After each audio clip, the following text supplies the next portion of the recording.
Oh, here. It's a little bright, huh? Good morning. I wanted to finish my part 2 to my story of helping to bring awareness to people about romance and sweetheart scams. This is part 2 of my story and my experience of actually dating somebody for 7 months in person, not just online like catfishing. And that's what makes it romance or sweetheart scam, is the fact that um, you're doing this in person with somebody, like you feel like you're in a real relationship. And so where I had well, first of all, I'm telling this now in the morning, upon my wake up. I'm wanting to experiment with feeling if I can get a little bit more inspiration and ease in my communication, but flow from my higher self so that my authentic self, sorry, pop-ups might come up here. Just turned on my laptop. So, um, anyways, I wanted to be able to see, yeah, if I could get a more fluid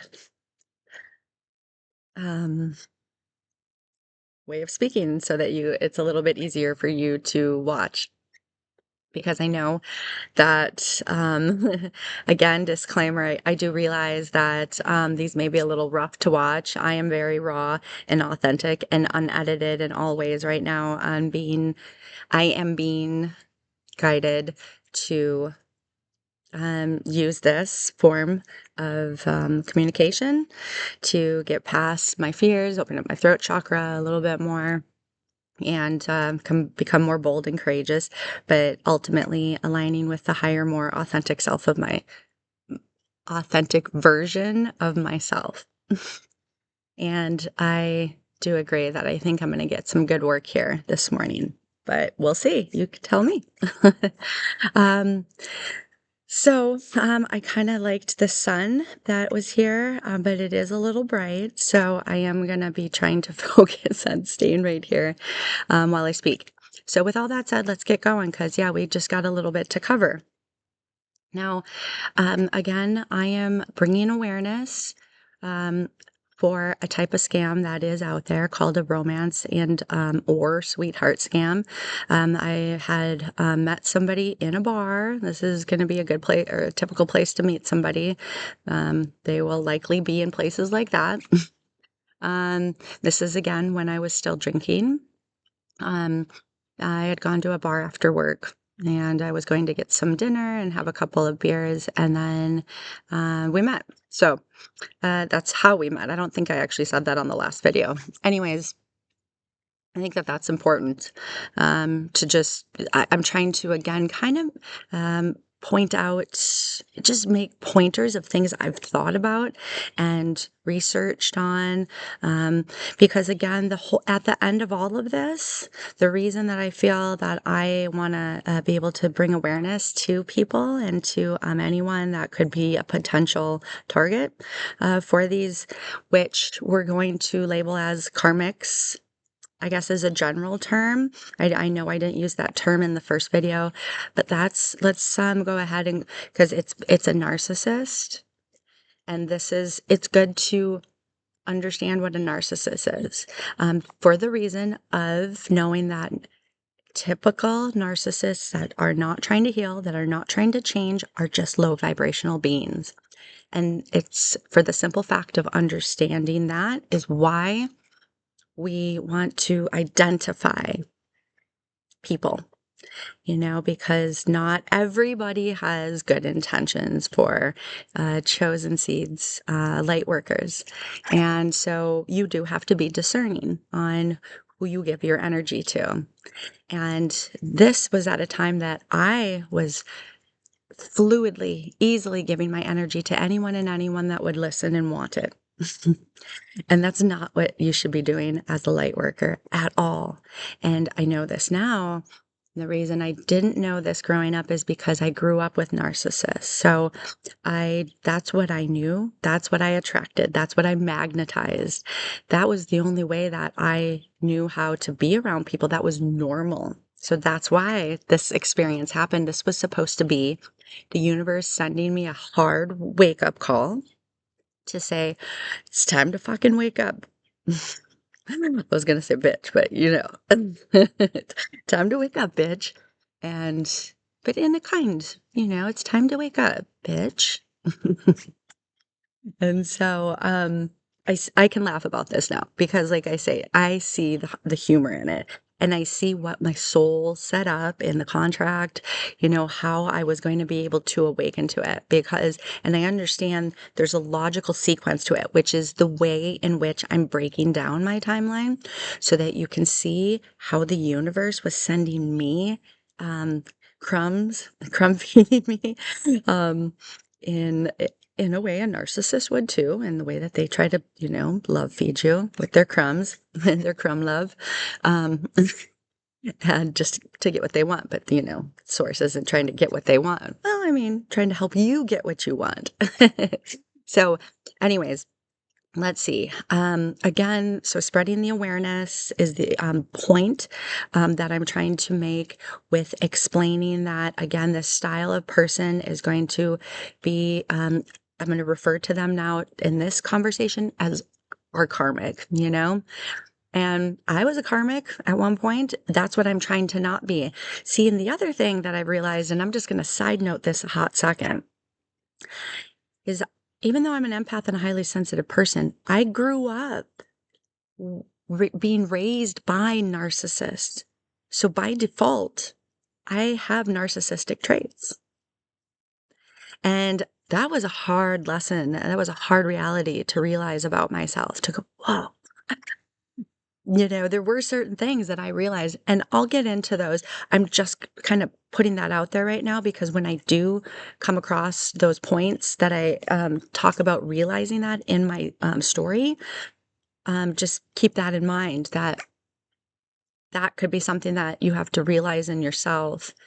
Because basically what that says to me is that those are the things that I am trying to not be in, the things that like the anger parts of my dad. I was like that I never want to be angry. I never wanted to come home being angry from work. I never wanted a job, that would make me super angry and, want to take out my anger on my kids. That kind of thing. I, you know, I didn't want to be like my mom and be codependent to have to stay with my dad because of the fear of, "Oh, what would I do without him financially?"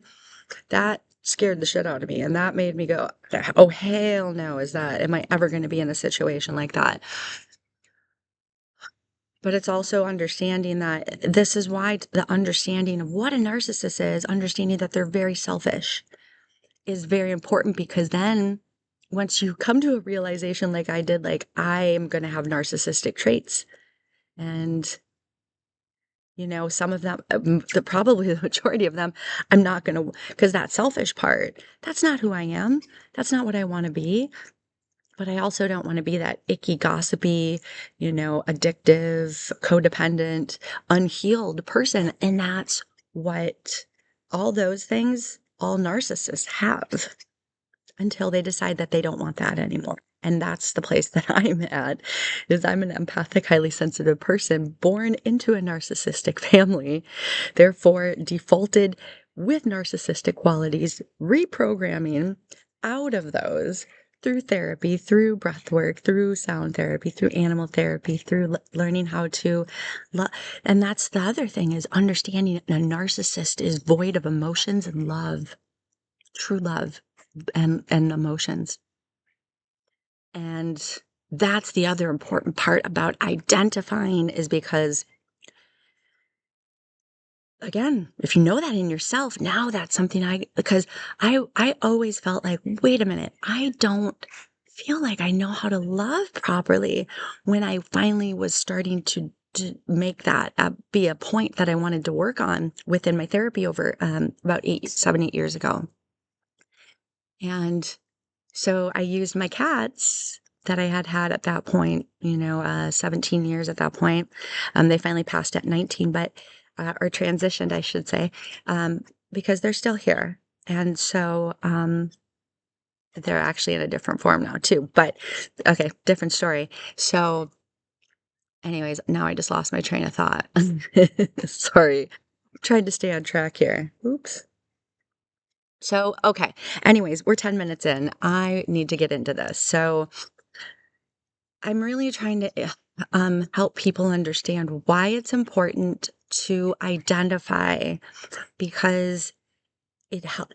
Because for me, it's like I don't want to be low vibrational. So for me, it was super um, uplifting and up-leveling to understand that I was raised with narcissists. And that realization only came to me recently, within less than a year ago, out of the 8 years I've been healing. And like I say, there was a progression of events that occurred, brought on by tons of dark nights of the shadow and tower moments that had to happen in that order, in that divine timing, so that I could handle what happened and the realization and what I truly ended up understanding of where I came from, who I came from. Because had I not had all that stuff happen prior to understanding this last little bit that I've unraveled to the pieces of my puzzle of my story in the past less than a year, there's no way I would have been able to handle it. I was being prepped for war, for real. So again, please just understand that this is the way that I'm trying to educate and teach it as a way of helping to identify for vibrational purposes so that if you're somebody who wants to vibrate high and ascend and be a light worker and help heal and heal yourself and just be, an ascension and expansion, you have to release the low vibrational energies. And in order to release them, you have to have awareness of what that could be to release. It helps it release. You're like, because then you're like, oh, ick, but okay. That's how I was when I realized the whole narcissist thing. I was like, oh God, gross. But okay, whatever, then just release it. So, yes, it's true. An empath, highly sensitive, can be a narcissist. I'm proof of this because and the reason that you are is because if you grow up with that, that's all you know. And that's why it's important because until you have awareness around that, you won't understand why you're attracting that. There was a certain time, like that's when for like basically 17 years, I've had only the universe sending me narcissists to try to be like, hello. And they were sending them, and that's why the final straw was this scammer, this con man. He was the ultimate. He was like, when you're attempting to human traffic, potentially kill somebody, that's the ultimate. And when you survive all that, that's the ultimate. And that's how you know you're like an ascended master, right? So, okay, so anyways, into the story. So where I last was, sorry, 13 minutes in, but I hope that was helpful for people to understand the way I'm going to be speaking about this. If you have questions, just comment and let me know because I feel that people will understand that. Anyways, so where I last left off in part 1 was I had just picked up the con man, my boyfriend, from jail because he was put in jail for like a DUI basically, but they were going to charge him with a felony vehicular assault because of the broken arm and because my arm broke in the car accident, and they concluded based on the evidence of them fingerprinting my car to know that he was driving even though he told them he was not driving. And then they had evidence of camera footage of us hugging and stuff at the location we were at. and so was able to confirm we were dating, even though he said he did not know me. Narcissist, right? And so, and that's why I say things like that, because that's giving an example of the types, the way that a narcissist will talk, how much their ego thinks that they are that good that they could say something like that and get away with it. And you're going to find out through this story that they can. Like, I had to figure this out throughout this process. And I had to learn the hard way. And this is why my story can be inspirational for those of you, because they can be relentless and they're not going to stop until they get what they want. Sometimes, especially if there's a revenge plot, which, like I say, that's a prelude story. This is like a Star Wars trilogy and then some on steroids. um, because there's another pre-story to this that connects, a revenge story, which I kind of covered a little bit in my timelines that are 2 videos too, but this guy is connected to this revenge story is what I find out later. But so I pick up this guy. I had 3 days without him while I was laying in bed with a broken arm, had no vehicle, no food, not very much. I did not have very much money in my bank account at that moment because, like I say, I was taking care of not just me, but him. And he was slowly kind of, um, it's called like they nickel and dime you. They make you have to buy things that you already have by breaking things, tearing things down. And so keeping you at like a paycheck to paycheck so that that you have to rely on them. This is a tactic. This is part of their grooming. And they're slowly trying to out your anybody that could support you and help you. Um, Friends, family, and like I say, they had a really easy in with me because they had one last group of people that they had to out because I had been very vocal about the fact that that I had pushed my family out and that I was on this healing journey. You know, I was basically handing myself on a platter over to this dude. Here you go. You want an easy target to scam? Right on. I'm game. Like I say, I can laugh about this now because I understand that's I'm no longer that person anymore. And that's what I can teach now is I can give you because I was that person though. I was that naive, very gullible, very trusted anybody, gave anybody the benefit of the doubt because I was like, I've messed up, I've made mistakes, like, I'm trying to change me. But that's for me why it was important to understand what an empath is and what a narcissist is. Because this is 2 opposite sides of the spectrum, people. An empathic narcissist wants to change more than likely. Like if they have more empath and they're more highly sensitive, empathic, intuitive, and they're just by default, unconsciously, subconsciously narcissistic, understanding that they're the generational trauma breaker, the light worker, where it's like, okay, we got to shed that and you want to heal. But when you're a narcissist, that doesn't see like that is ego and I'm the best. And because that's where they are, and that doesn't want to heal. It's a dangerous person right there because, and they're very hurt. These are the super traumatized ones that don't want to go into their traumas and heal because it's hard work, people. We know. Like, and that's the other part about why my story is so like inspirational is because it takes longer for a type of person like myself and yourself if you resonate with this style of what I'm explaining, because there's so much more to unwind.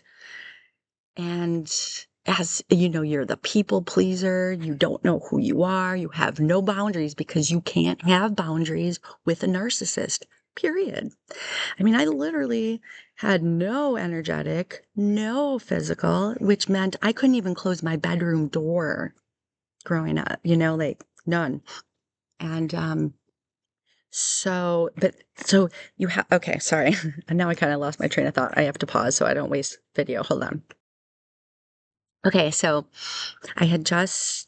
so I was, yeah, laying in bed with a broken arm. And since I'm somebody where like I say, this was my time that I was like, it's fucking on. I'm not letting anything get in the way. Before, if I would have been, that in that scenario, I wouldn't have, well, I don't know. But so what I would do during that time, sorry about that, is not just lay there and, feel sorry for myself. Maybe for a minute there was that moment, but I would get on my laptop and freaking start researching everything. I started studying manipulation, psychopaths first, which led me into narcissism, which, that's helped me see that how it like all this all kind of overlaps. And that's why like I just put an over blanket of narcissist because it's, and there's going to be a lot of people angry when I say this, but to my opinion, in the 3D polarity world of white and black, there's narcissist and empath, highly sensitive, light and dark. And you're trying to, not let that darkness overtake you. Okay. Just think about that for a minute as I go through that. And like I say, just there's a reason I say that. Not to, again, label. It's not about that, but it's just about kind of giving, to me, that's my experience because that's what I experienced in the world is there's obviously in-betweeners. I'm not trying to, calm down anybody that wants to, like, but it's a pretty general rule of thumb, we'll say, a little cliche term. So, anyways, I had 3 days before picking him up to do a bunch of research.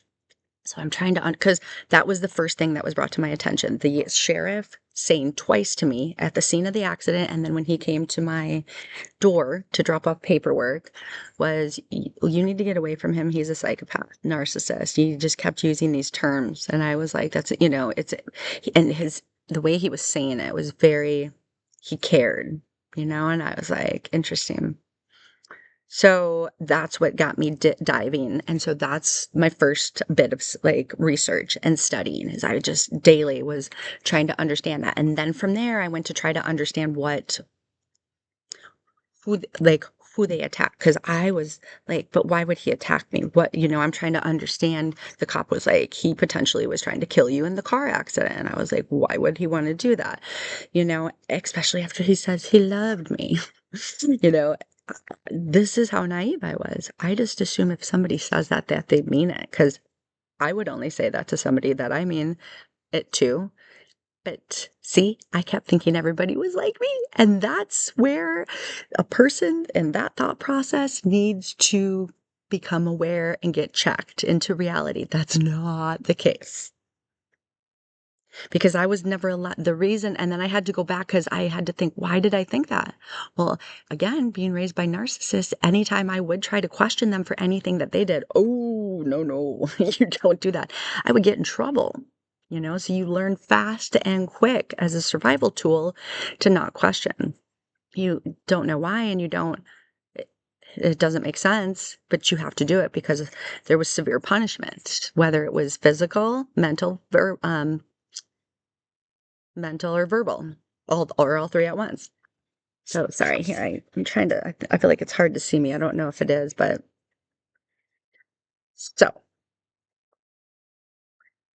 um, okay. So that's how the initial understanding of what was happening. And then when I picked him up, the story. Okay, that part was in the last video. Um, I get him home. So one of the first questions, first I'm excited. I'm cautious, but I'm for the like, I'm like, kind of like, but I have questions. I'm hoping that these questions are going to, I don't know. I was still pretty much 80% sure that we were going to be together. I had no thinking that this is going to end. But I definitely had 20% questions where I was like, okay, this is going to get asked. So, I'm asking him, he gets home and we have our minute and he's he's trying to act excited. But then he's also kind of trying to get away. Because like I mentioned in the last video, he would leave, he would start fights whenever he wanted to go back to his real family and make me think that I had done something to start a fight with him. It was weird, like if you know, you know. So he kind of tried to do that for a second. And I was like, and it was off of this. It was when I finally started questioning him. I said, "Why would you say that you did not know me and you were not driving the car?"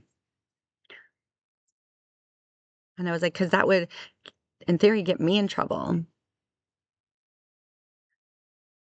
And I was on probation at the time, And I was like, "Why would," I was trying to protect you by telling them I was just your friend. Like, this was me even trying to protect you. Why would you do that? And it's hard to remember how he responded, but basically it was like, I don't remember the exact words. It was just he's trying to skirt around it more or less, and just give a really vague answer, like, because I was like, because it doesn't make sense. Like, we're in the middle of nowhere. So like, I would kind of, if I continued to kind of keep asking more and more questions about it, you can tell him get very agitated. That's a sign, you know. He wants me to feel bad about asking him these questions, but it's not, you know. Um, so I'd give it a minute back then, and and then he would try to bring something else up, or he would try to say something to make me feel bad about something, so that kind of thing happens. These are signs, people. Okay. So then we go to bed that night, and it was fine. We wake up the next day. We had to go to court. I think, I talked about this. The prosecutor tried to tell me, like, again, like the sheriff, you need to get away. This guy is dangerous. And, we're gonna go full on him. We're gonna go at him for this felony vehicular assault because he broke your arm and you guys were dating, and therefore that makes it. Sorry, I just wasn't sure if that was in the way there. um, oh, we think he's dangerous and needs to be off the streets. And I'm just like, this is now hitting me again at another level of like, see, here's another person. And I'm there maybe now at 75% of thinking like this is, but still well over half. no, no real, he had me so like, hmm, groomed and, manipulated and controlled at this point that yeah, I loved him. I still thought we were gonna get married. He worked me well, and, I was still he was still working on that last little bit of codependency that I was trying to release at the time, and there was still a little residual, and he grabbed onto that. And then once I got in that space again, I remember now thinking back on it that, yeah, it was like, I would have done anything for him. And so, and he knew it because the narcissists can see that stuff very easily. And now that I'm outside of that, I can watch and see that in another person do what I did at some point. It's very easy now for me to see. And I see it very frequently from a lot of people. And that's what has, induced me or, triggered me to want to start speaking out about this because I want to bring awareness to people and let people know that once you become aware of the type of person that you are and how many of these types of people are really out there. If you're not aware, if you're aware, you're okay. You can see them and you simply just don't give them your energy. And that's why this is important, because it's that simple. I could have avoided all this all my life had I grown up with, or, decided to sign a soul contract where I came into this lifetime saying I wanted parents that showed me love and, that cared for me and, wanted to see me actually succeed instead of pull me down and project their unhealed issues onto me. But I chose the contract that I wanted that. Which, like I say, to me, that just shows me how many times I've done this lifetime and that anything less traumatic than this would have been so boring, right? For my soul would have been like, whatever, it's just another trip on Earth. Let's spice this one up. Like, I'm ready for some adventure, apparently. This is, the ultimate of skydiving from the moon. Start at the moon, skydive down into Earth. And so, okay. So that was all happening that night. And then like, okay, so the next day in court, um I requested though, I was like, they had a restraining order and we weren't supposed to be having any contact and he was living with me still. And I wanted him to still stay there. So I was requesting that the contract be reduced, the no contact yeah. And so the prosecutor was like, don't do it. Don't do it. And he's like, you know what? We'll just give. And he just took off a couple of things that allowed us to have, I think, like have him live there. But there was some that he left a bunch of stuff on, I remember. And I'm going to be glad about that within the next day to 2 days because it only took me 2 more days from that court date.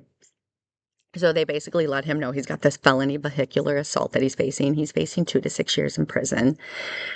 And this is important because of that charge and because of that potential prison time he was facing. This is why I get gang stalked and potentially almost human trafficked for the next 2.5 years, where in a total of 3 years, I have to move 12 times to get away from this person, where I'm literally running to save my life and the life of my cats, me and my cats, my 2 cats, where I, at one point, because they ran us so deep and like were literally coming into my spaces, stealing my cash, so taking my money, but dwindling it down very slowly so that it would freak me out. Like just because that messes with your mind mentally more. It's control methods, manipulation methods.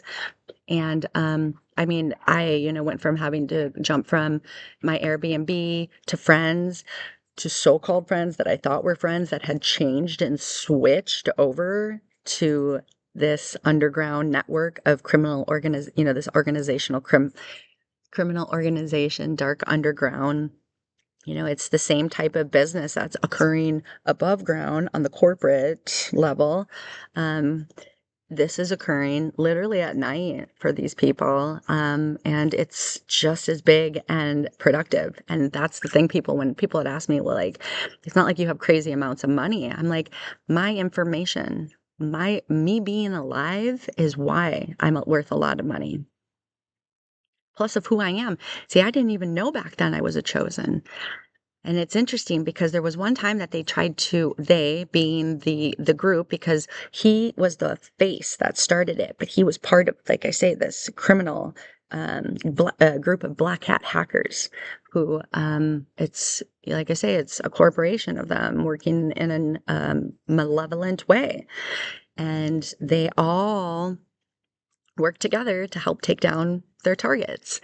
And so it's very intricate. And this is, again, why I'm putting out awareness, because, like I say, our information, just our name alone, is worth so much money on the dark net, people. So you don't have to have physical money to be worth you being alive is gold to these people.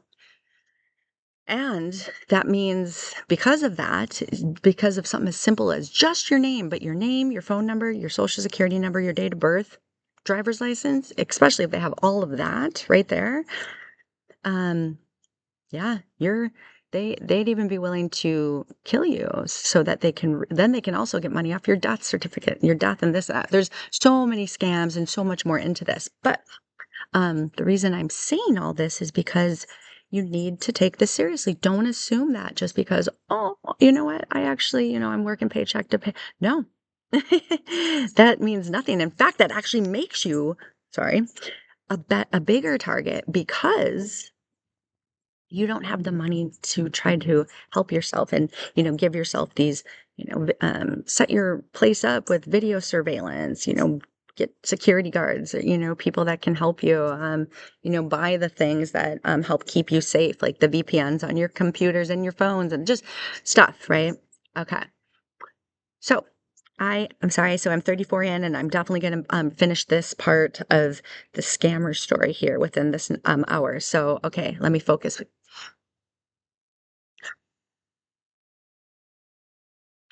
So the night that I figure it out, because this is another part that I really want to ensure you understand some of these things that they do. So, like I had said, after court, we came back. I tried questioning him again because to me, like this, like I said, the answer he gave me was vague about why did you say you didn't know me? That part bothered me. I went, "Well, you didn't know me? Like you were just walking in the middle of nowhere, like in the middle of a snowstorm at night, in the middle of a canyon road in the mountains, where there's nothing for miles each way. Doesn't make sense." I'm like, they would obviously know you're lying, and I've never like. I got in trouble for lying when I was young, so I never lied, like, because it was very traumatic in the way that I got busted.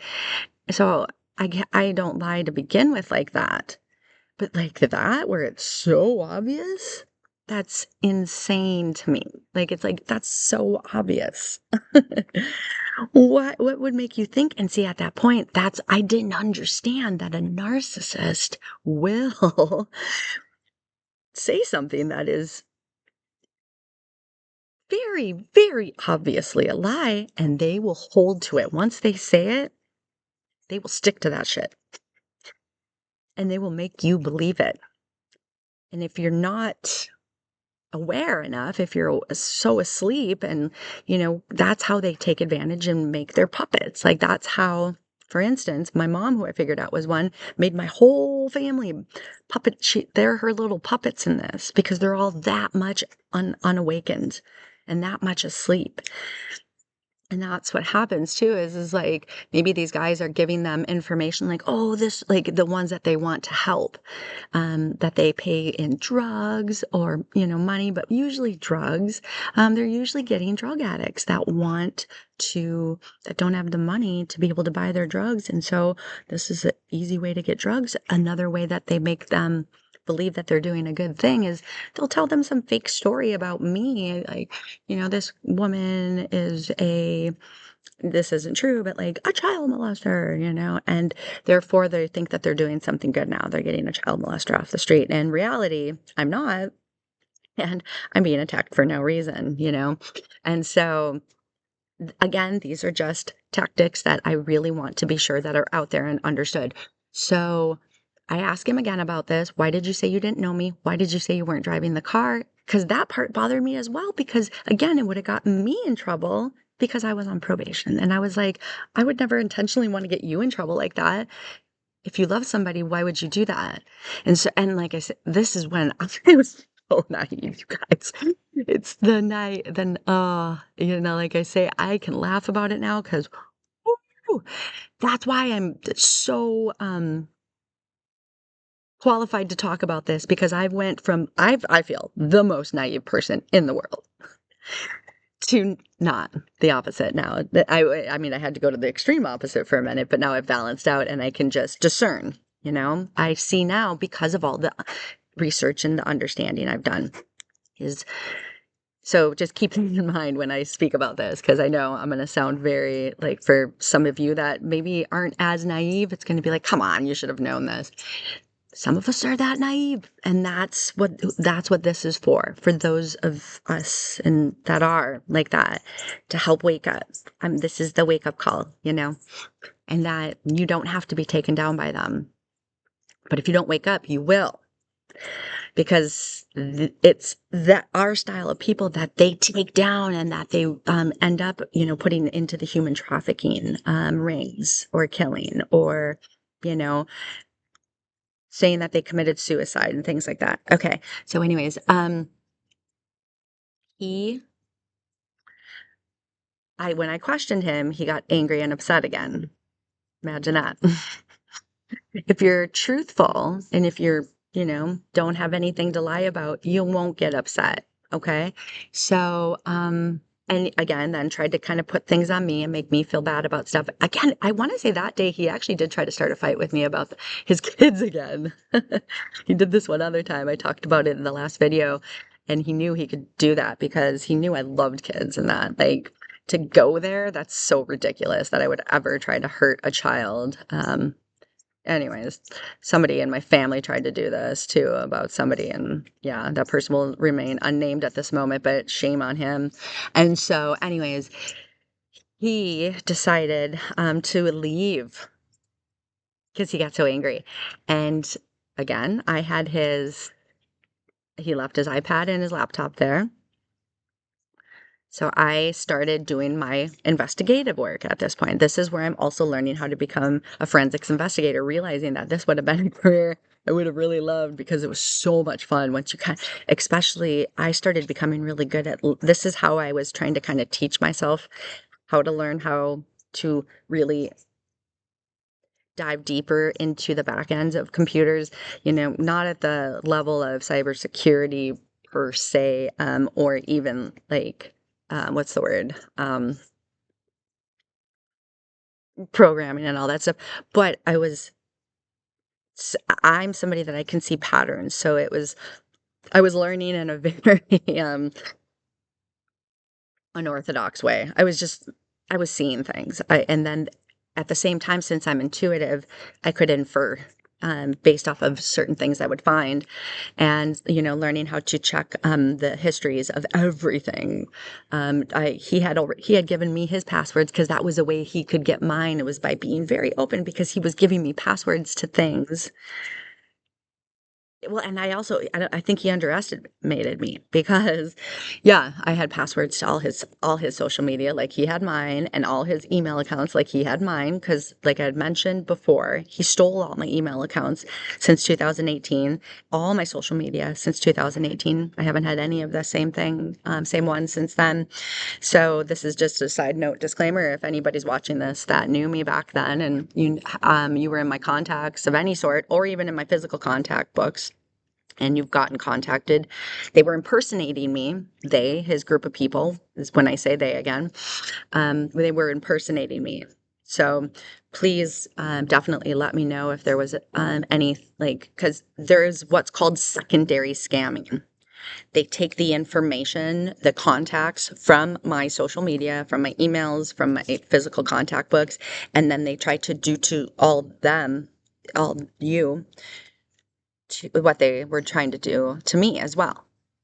So if anything attempted to happen to somebody, please know that it was definitely not me. Again, they tried to set me up on 5 different criminal charges, one which ended up having to go through, which is so annoying. And, it sucks. There's no other way to put it, but it is what it is.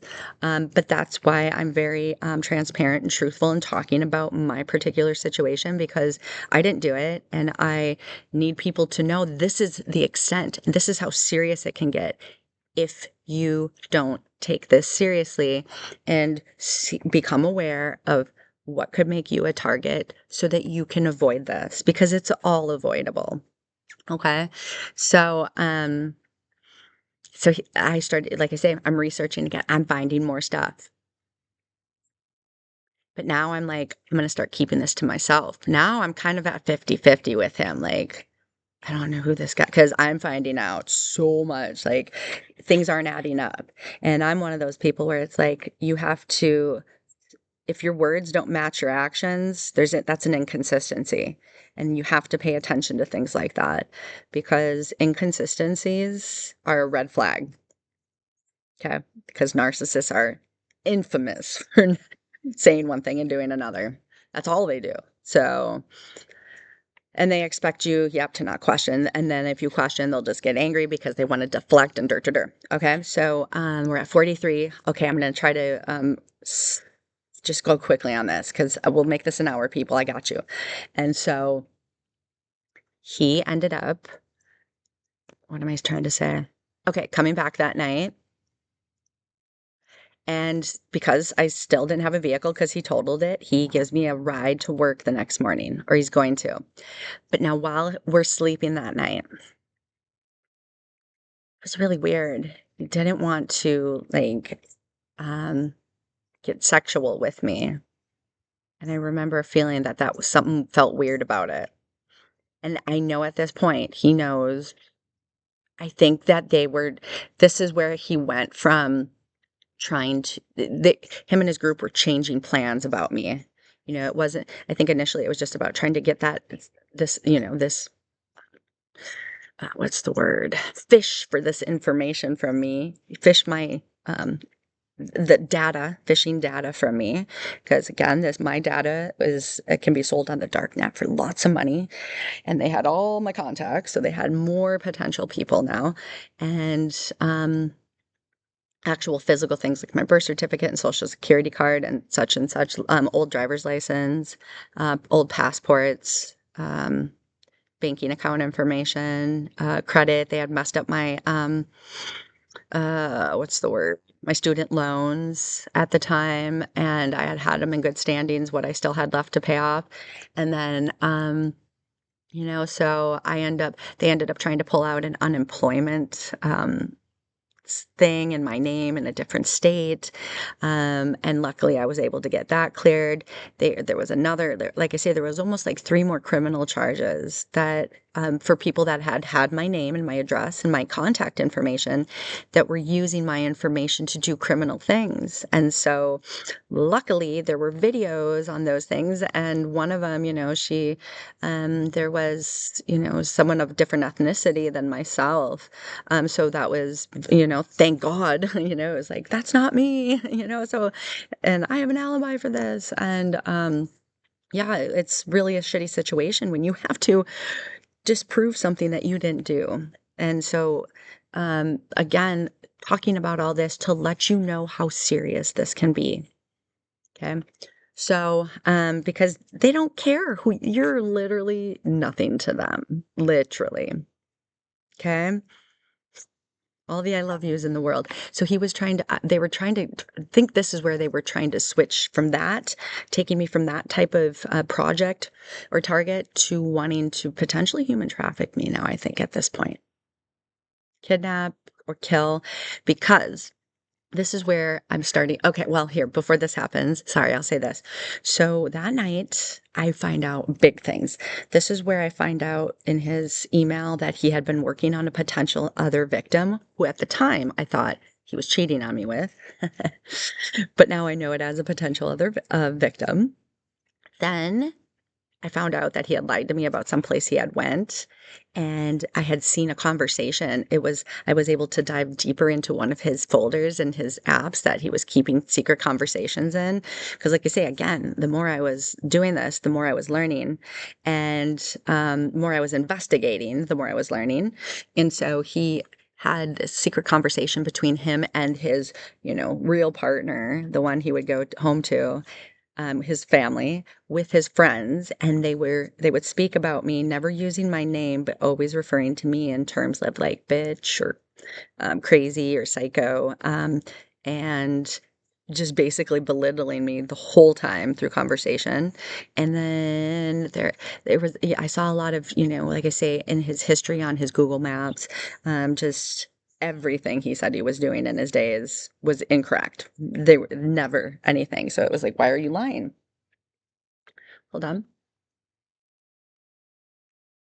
So I am crying because like I say, my heart knows like this is not going to work out, because how is he going to I don't think anything he could say to get out of this, to have me like ever think that I can trust him again, but still thinking that this is a possibility. But now at this point, like 10%, is I went from 80-20, 75-50. Now we're at 10%. Because I was hoping, there was like this little bit of me that was like, he's going to totally redeem himself. I have no idea how, but so he ends up calling, or that we wake up, I'm crying, I'm bawling, and he's like, what's wrong? And I was like, I just show him all this stuff. I put it in his face. I'm like, look at, he doesn't question why I'm in it, he just, because he knew I had all his info. And like I say, I don't think he expected that I was gonna be as, he didn't realize who he had messed with. Like, I don't just let anybody just walk all over me forever, at least. Maybe for a minute, but so, and I'm a fighter. So, they were not expecting this. So when I called him on this, he literally went into I am so sorry. Oh my God. And he starts crying, like, I don't want to lose you. He was trying to hold on. This was his, and it's interesting because he could have gone two ways. He could have been like, this is my way out. I'll just let her think this and we'll go. Because at the point, I didn't realize the victim stuff. I didn't realize that, that I was a job yet. I just was more hurt because I was thinking I was, he was trying to go be with somebody else, more or less. And the line. And I didn't still really connect the line to me being a project and this narcissist thing. I mean, I'm still trying to wrap my head around it. That's why I get that it's a hard thing to wrap your head around, which is why I talk about showing all these examples and the reasons why you want to know, because then it helps you to see this more clearly for somebody who is trained to not see that at all due to growing up with people that didn't want you to see that and call them on this. So he's trying hard. He went this other direction to like, and I'm like, that's interesting. And I'm like, okay, well, if you're being serious, I need you to be able to prove this. And that's going to be time. Like, I need you to show me that you really want to be with me. Cause it, to me, doesn't seem like you do. Who's this girl? And why are you talking shit about me to, your so-called best friend and, your friends, and you're not even referring my name. Like, that's weird. And then I started thinking back and I was like, that's how he had always done it. Why are you never like referring to me? He would never want to put pictures up of me on his Facebook site. Um, again, I'm just noting these things to, if this sounds familiar, these are warning signs. So crying hard. And so we get to this conclusion where he's like, well, I'm going to take you to work. And after work, I promise you, I'm going to show you and you're going to know I love you and I want to be with you and dirt, dirt, dirt, dirt, dirt. And so while we're at work, when he drops me off, he kind of gives some hope into me. And then I'm at work and we're texting back and forth. And at first he's being really loving. And then before it gets to the end of my night, I'm bartending at the time and at this hotel for events. And he comes to pick me up and he's like cold. He won't even say anything to me. And I'm like, he needs to say something because on one of the last text messages, he was kind of rude. And I was like, no, no, no, you don't have the right to be rude right now. If anything, you kind of need to be kissing my ass. And remember, you said you were going to explain to me what's going on here and how you're wanting to remedy this. And he says nothing. And we get home and he's not saying anything. And again, I was still drinking then. So I'm like, pull over or stop at the liquor store on the way home. And we get a 6-pack. And I just start pounding the 6-pack. I'm so, like, I'm angry. I am hurt. I'm feeling betrayed. I'm confused. And that's how I handled my emotions back then. And so, because again, that's what I grew up with. That's what my parents did for their emotions, and that was okay. So I grew up doing that too. And I thought that that's the way you do it, right? So, he still hadn't said anything. And so then when I got to a point where we're sitting in front of my place, he finally says something and it's just rude. And I had this like empty soda bottle that he had sitting out at the bottom of my feet, and I was so angry, and I was just gonna like get out and be like, "This is done." But I picked it up and I kind of like whipped it towards him, and it just angered him severely. Like he got like horrifically crazy angry, and I just bolted it for the house, and I was like, "We're done. Never come back again." And he's like, fuck you. And he squealed off, right? Well, he ended up leaving some things that he wanted to try to come back for, or so he thought. But there was a way that, again, I went and just continued to research now. And because of how it ended, and because I was still supposed to testify, because I was going to be one of the main witnesses testifying in his case, remember, against him for the felony vehicular assault that he was facing, because of that, And because I was being subpoenaed to do that, I was gang stalked for the next 2.5 years, where, like I had said earlier, sorry about that, I had to move towns, homes, into hotels at one point. This is where I found out that the Airbnb, after I left it, was also in on it. The landlord was in on this. That was one of the reasons I had to leave that house at first. This is going to be information that'll be more detailed in, like I mentioned, other communication that I will be speaking about this in more detail. But 15 people, 3 5s. And so, and the one that's huge too. So, anyways,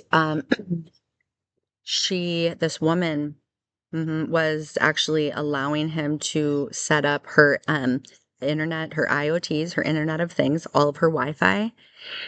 She slowly had people coming in and updating her stuff to Wi-Fi, which, doesn't necessarily have to be abnormal.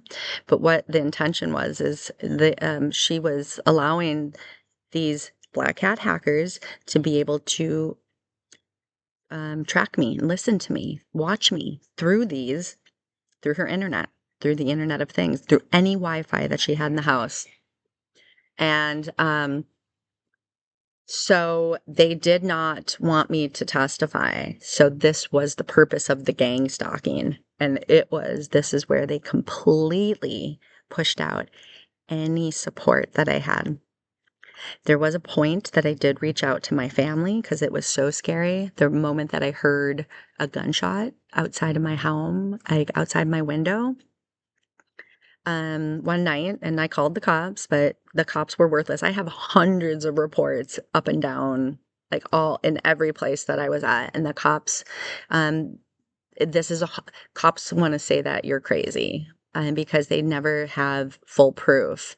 And since I was still in a place of addiction anyways, that made it even more like, they wanted to put it more onto me about that, even though this was truly happening, all this stuff. But also there's towns where the cops are actually working with them too. Just know that that exists, okay? Especially the smaller towns.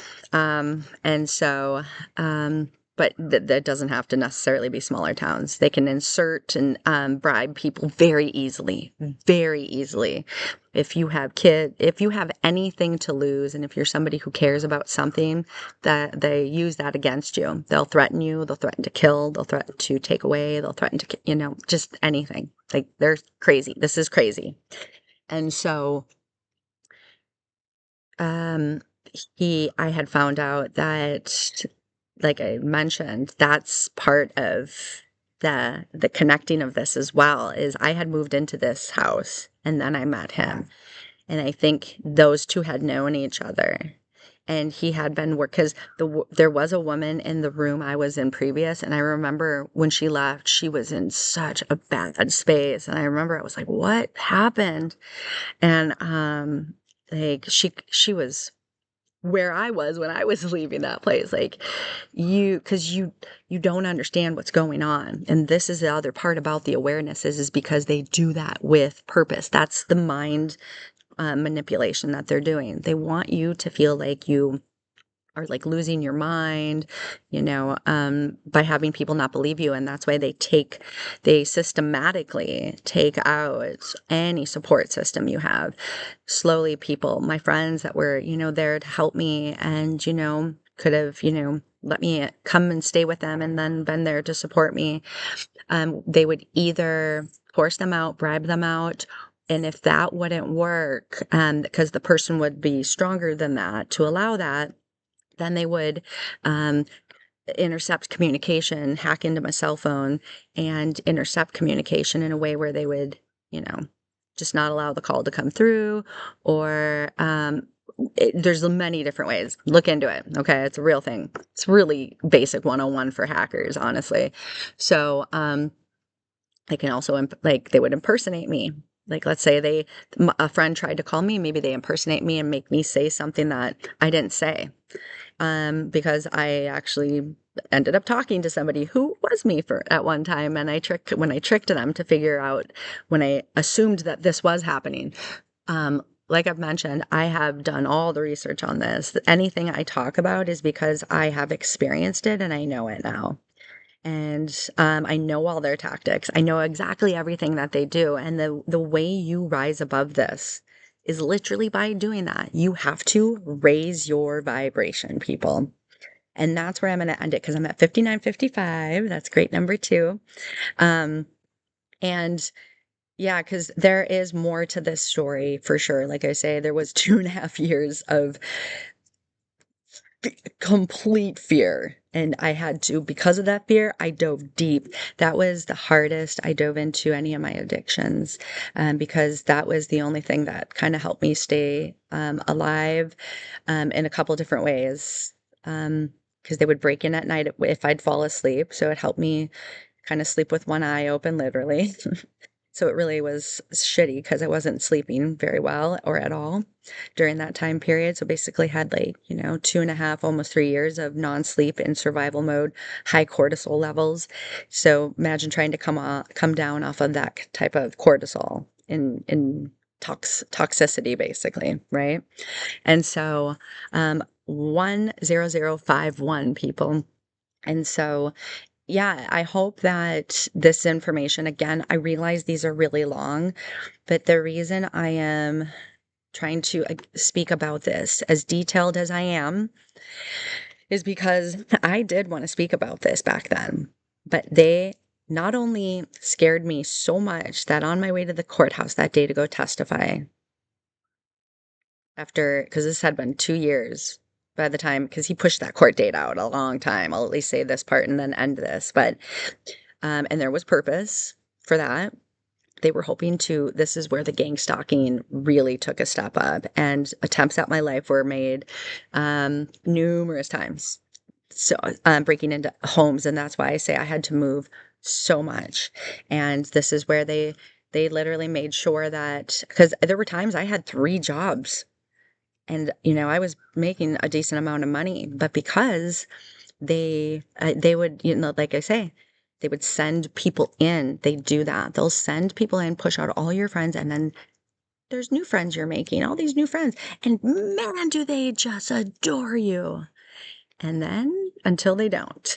So there is, like I say, more tips I can kind of give. And maybe I'll speak and do a message just on this gang stalking part, because I have seen other videos about the gang stalking, and what everybody says is true. This will just be another personal experience of the things I dealt with, because I do have some really good stories during this. Like I say, I've told people, and everyone's like, you definitely need to tell your story. It's very inspiring.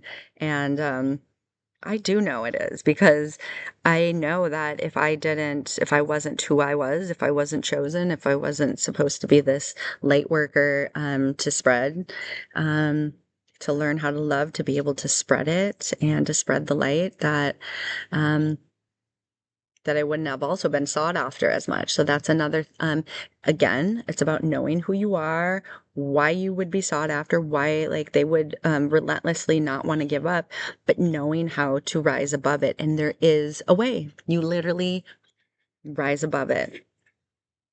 And I've done that.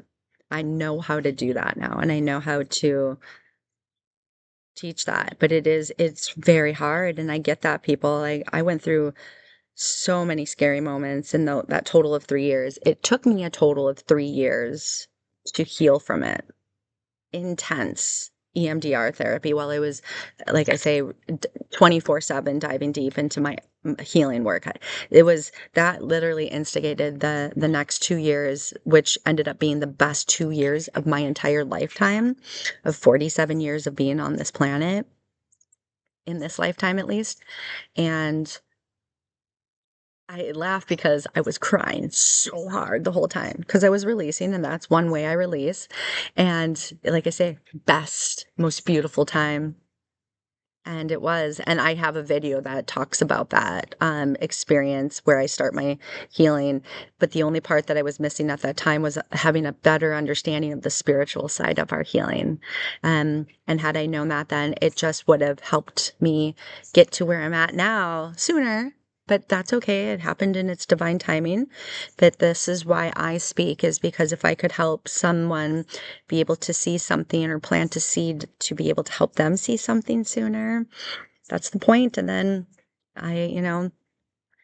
that would make me happy to be able to know that I can help somebody get out of that fear state and raise back into home, our home space of unconditional love where we're meant to be.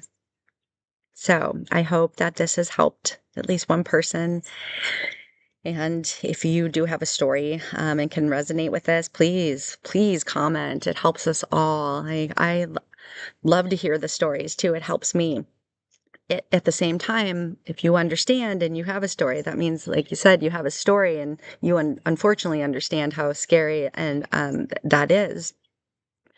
But I want you to know that I did this all by myself, not with anybody helping. And it was extremely hard. I had to dig deep and find courage and strength that I had no idea I had numerous times. And so if I can do it, literally anybody can do it. So sending my love and gratitude out to all of you and sending so much safety and protection. Know that you are powerful and you can beat this and you can beat them. I love you. Let's see.